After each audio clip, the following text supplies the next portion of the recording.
श्री रामचरितमानस में या तो ये कह दिया जाए कि संपूर्ण राम कथा में 3 नगरों का उल्लेख है। भगवान श्री राघवेंद्र सरकार के जीवन से जुड़े हुए 3 नगर बड़े महत्व के रखते हैं और इनकी आध्यात्मिक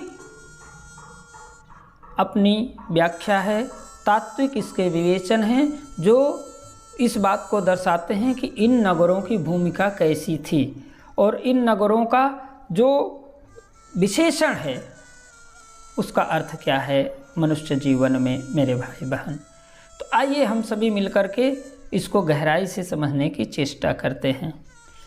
तो पहला नगर है श्री अयोध्या धाम, दूसरा नगर है जनकपुर और तीसरा नगर है लंका नगरी। इन तीनों नगरों में अलग अलग भिन्न भिन्न नाम के राजा राज्य करते थे। अयोध्या में श्री दशरथ जी महाराज, जिन्हें दशरथ जी कहा जाता है, दशरथ हैं, और जनकपुर में श्री जनक जी महाराज, जिन्हें विदेह राज कहा जाता है, विदेह हैं। और लंका में रावण का राज्य है, रावण वहाँ का राजा है, जिसे दशमुख कहा जाता है। तो ये जो लंका की नगरी है, इस नगरी को देहाभिमान नगर कहा जाता है। यहाँ पर देह के अभिमानी लोग रहते हैं। कैसे अभिमानी भाई? तो जरा सा अपने आसपास दृष्टि डालेंगे, अपने जीवन में दृष्टि डालेंगे। आपके जीवन से जुड़ा हुआ ये प्रसंग है, ये नगर आपके जीवन में स्थित होते हैं। जब आपके इस शरीर रूपी नगर में देह की भान हो जाए, मेरा बल, मेरा परिवार, मेरा रूप, मेरे वक्तव्य, मेरी विद्या, मेरा ज्ञान, मेरी मिठास, मेरी संपत्ति, मेरा राज्य, सब में आपको अपनी देह की उपस्थिति नजर आने लगे तो समझ जाना कि अब आप इस समय लंका नगर में सफ़र कर रहे हैं। भाई, आप इस समय लंका नगर में रह रहे हैं, क्योंकि लंका नगर में रहने वाला व्यक्ति देहाभिमानी होता है। यही कारण है कि आपने देखा कि सुंदर कांड में जब श्री हनुमान जी महाराज लंका में प्रवेश करते हैं और रात को भ्रमण करते हैं श्री माता जानकी के खोज में, अन्वेषण में, तो मंदिर मंदिर प्रतिकर शोधा, देखे जहता अगणित जोधा। वो मंदिर शब्द व्यंग्यात्मक शैली में पूज्यपाद जी कह रहे हैं और उनका कहना है कि मंदिर की अवधारणा के अनुसार जहाँ पर पूजा होती हो उसे उस रहने वाले स्थान को मंदिर कहा जाता है। और यहाँ पर हर व्यक्ति के घर में देह की पूजा होती है। ये देहाभिमान नगर है। तो मेरे भाई बहन, और वहाँ के राजा का नाम क्या है भाई? वहाँ के सम्राट का नाम है दशमुख। और मुख का संबंध देह से है। और मुख को वो एक मुख से अपनी प्रशंसा करके नहीं थकता, वो एक मुख से अपनी बड़ाई करके नहीं थकता, वो एक मुख से खा कर करके अपने देह के बल को बढ़ाने में संतुष्ट नहीं था। तो उसका नाम हो गया दशमुख। 10 मुख वाला, 10 मुखों से जो अपने देह का पोषण करता हो, जो अपनी प्रशंसा करता हो, जिसे 10 मुख से 10 सरों से अपनी बुद्धि का अभिमान रहता हो, अत्यधिक अभिमान, समझ जाइए कि वह व्यक्ति लंका नगर में निवास कर रहा है। और अगर आप भौगोलिक दृष्टि से देखें तो यहाँ पर एक और बड़े महत्व का दृश्य आता है कि लंका नगर एक ऐसा नगर है जहाँ पर 1-2 संत रहते हैं, बाकी सब असंत रहते हैं। 1-2 संतों में आप देखें, विभीषण जी महाराज हो गए और माता जानकी की सेवा में लगी हुई वो त्रिजटा भी संत की ही श्रेणी में है। अरे जो भक्ति की देवी की सुरक्षा में राक्षसों से उनको उनके कृत्य से विरत कर दे, और जो श्री हनुमान जी महाराज को भगवान श्री राघवेंद्र सरकार का लंके सपने बानर लंका जा रे जात धान सेना सब मारे संदेशा सुनावे, वो भी। तो लंका नगर 1-2 संत, जब आपको दिन भर में 1-2 विचार अच्छे आवें और दिन भर पूरे 24 घंटे आपके शरीर में सब ये मेरी संपत्ति है, मैंने ये किया, ये मेरी विद्या है, मैं इतना सुंदर सत्संग कर लेता हूँ, मैं इतनी देर कथा श्रवण कर लिया, मैंने उन्हें इतना दान कर दिया, मैंने उनकी इतनी सहायता कर दी, मेरा ये मकान है, मेरा ये प्लाट है, मेरी संपत्ति उतनी दूर तक है, मेरी प्रशंसा बड़ी दूर तक है, मुझे बहुत सारे लोग। जब ये विचार आपके मन में 24 घंटे में अधिकतम मात्रा में आने लगे तो आप जान जाना मेरे भाई बहन कि आप लंका नगर में इस समय निवास कर रहे हैं। और अच्छे विचार 1-2 आवे तो समझ जाना कि लंका नगर में है। तो ये तो हो गई लंका नगर की तात्विक विवेचना। अब आइए श्री अयोध्या जी चलते हैं।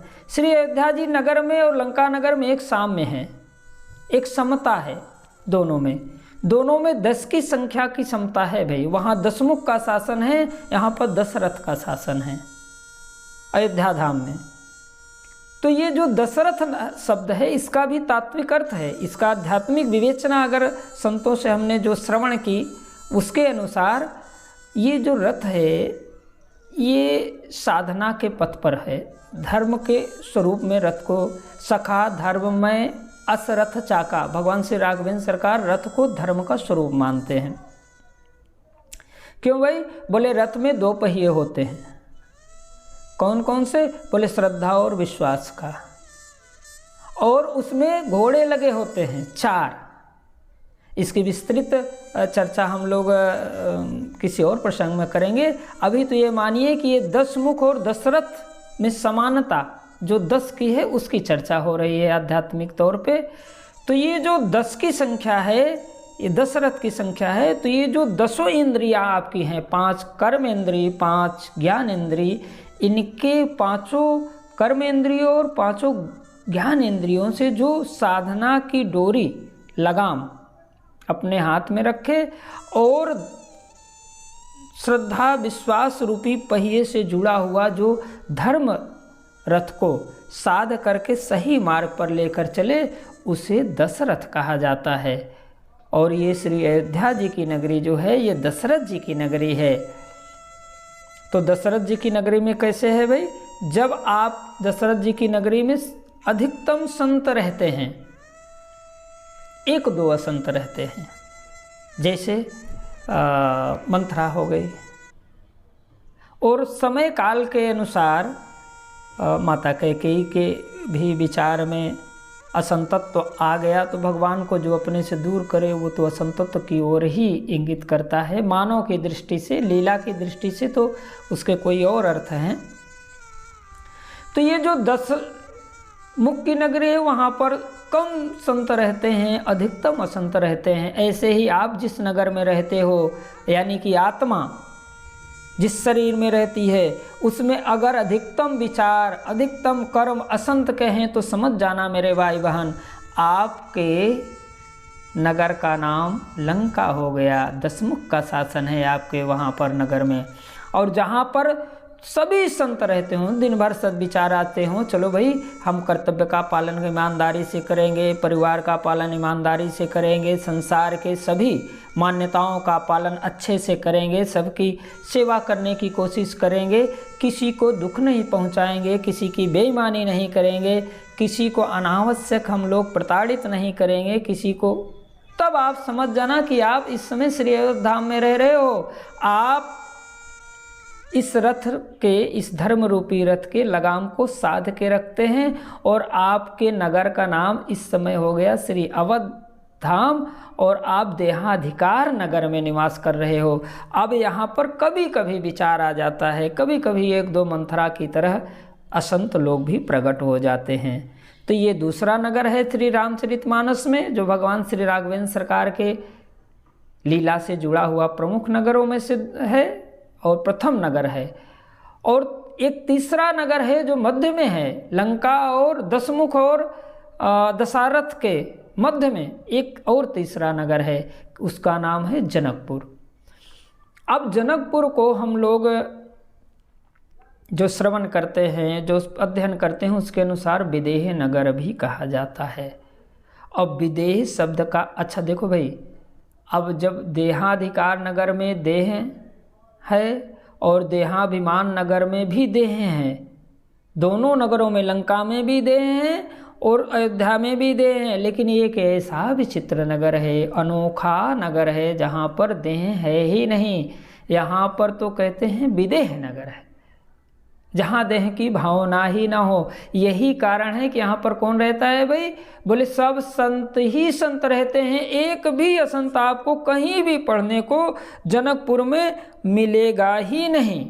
सब संत ही संत रहते हैं, एक भी घटना ऐसी नहीं घटती जो ऐसा प्रदर्शित करती हो कि एक भी व्यक्ति वहाँ पर असंत रहता हो।